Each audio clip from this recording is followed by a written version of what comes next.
Tiffin বক্সে lunch দেওয়ার সময় আজকে শসা লেবুর কথা ভুলেই গিয়েছিলাম।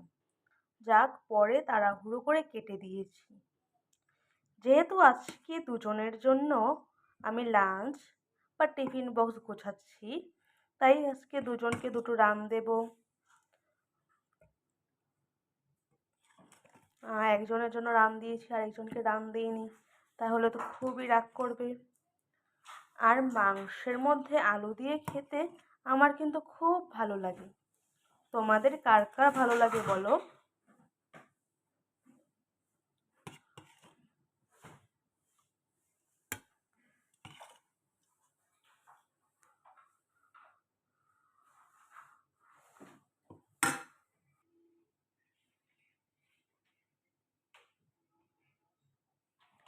হেভি কষা কষা মাংস হয়েছে। যাই, এটার মুখটা লাগিয়ে দেই। এখন ডাল দিয়ে দিচ্ছি।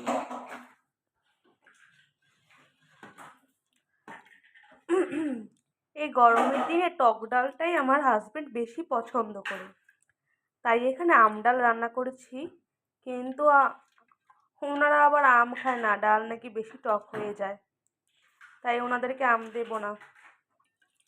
কালকে আমগুলো ফেলে দিয়েছে, আর আমি বললাম আমি তো আম খেতে খুব ভালোবাসি, তুমি কেন আমগুলো ফেলে দিয়েছো?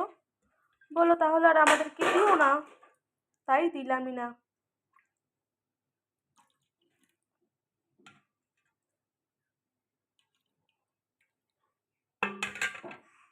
তারপরে এটাকেও লাগিয়ে দিই। এখন দিয়ে দেব গরম গরম ধোয়া ওঠা ভাত।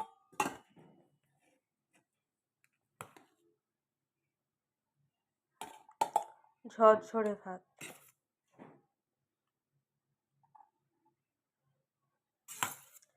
এই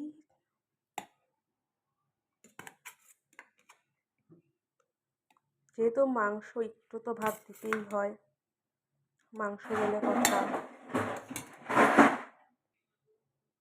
এটারও মুখ লাগিয়ে দিই।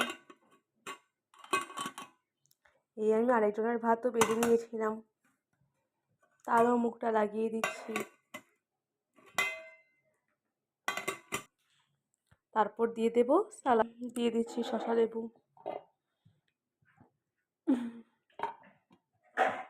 বাড়িতে থাকলে অবশ্য সালাদ করে খেত কুচি করে কেটে, যেহেতু ওইখানে খাবে তাই আর কুচি করে কেটে দিলাম না, আস্তে আস্তেই দিয়ে দিলাম। বাই বন্ধুরা।